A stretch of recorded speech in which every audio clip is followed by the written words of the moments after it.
નમસ્તે સર, મારું નામ ભાવિકા છે. હું ધોરણ 7માં ભણું છું. મારી શાળાનું નામ વડગામ ગામની નવ પ્રાથમિક શાળા છે, તાલુકો સંખેડા, જિલ્લો છોટાઉદેપુર.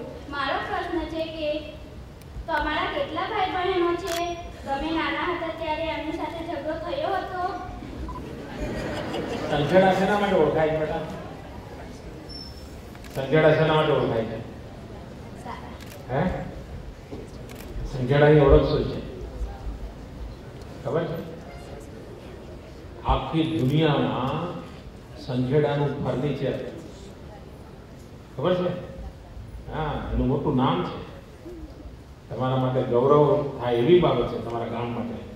અને સામાન્ય લોકોએ આ સંખેડાના ફર્નિચરનું કામ ઉપાડ્યું અને આજે તો એની બહુ મોટી ઓળખ ઊભી થઈ ગઈ છે.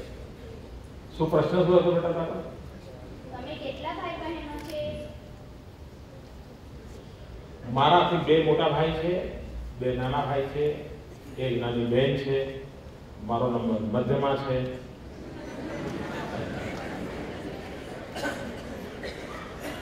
ભાઈઓ બહેનો હોય ને જે ઝઘડો ના થાય ને તે ઘરે એ મજા જ ના આવે.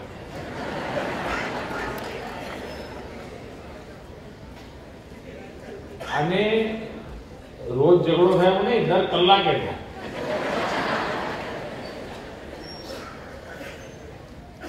પણ એ ઝઘડામાં વેર વૃત્તિ ના આવે, ભાવ વૃત્તિ હોય. સૌથી મોટી બાબત આ છે. ઇવન મા બાપને પણ ઘરમાં બેઠા હોય બે ભાઈ બહેન ઝઘડા કરતા ને તો મા બાપ જલ્દી ઉભા થઈને છોડાવે નહીં કોઈ. તમે તમારા ઘરમાં જોજો, મજા આવે, મા બાપને મજા આવે. વાહ, કેવા કેટલો પ્રેમ છે, કેવો લડે છે એના. ભાઈ કે નહીં આ પેલું હું કરીશ, બેન કે ના પેલું હું કરીશ, પછી લડતા મા બાપ જોતા હોય, બચ્ચે ના પડે.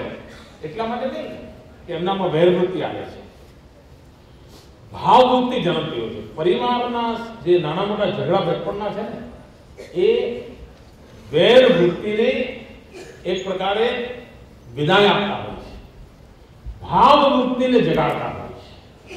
અને આ અર્થમાં બચપણમાં જો તમે ભાઈઓ બહેનો મિત્રો સાથે આવું બધું ના થયું હોય ને તો જીવન શુષ્ક રહી જાય, જીવન સાવ નકામું થઈ જાય. અને તેથી હું રહ્યો બહુ ઓછો સમય પરિવારમાં, કારણ કે હું બહાર નીકળી ગયેલો. બીજું અમારી પરિવારની આર્થિક સ્થિતિ એવી હતી કે કંઈ કંઈ પ્રવૃત્તિ કરવી પડતી હતી. બધા ભાઈઓ નાના હતા તો પણ આ સહજ બાબત છે. રીસાવવું, ઝઘડો કરવો, એકબીજાની વસ્તુઓ સંતાડી દેવી, આ બધું સહજ રીતે થાય. એમાંથી રાહ જોતા હોઈએ, બાપુજી આવશે એમને ફરિયાદ કરીશું, બાને ફરિયાદ કરીશું, દાદીમા પાસે જઈએ. આ સહજ સ્વભાવ હતો ને એનો એક આનંદ હોય છે. આનંદ મેં પણ બહુ મોજથી કરેલો છે.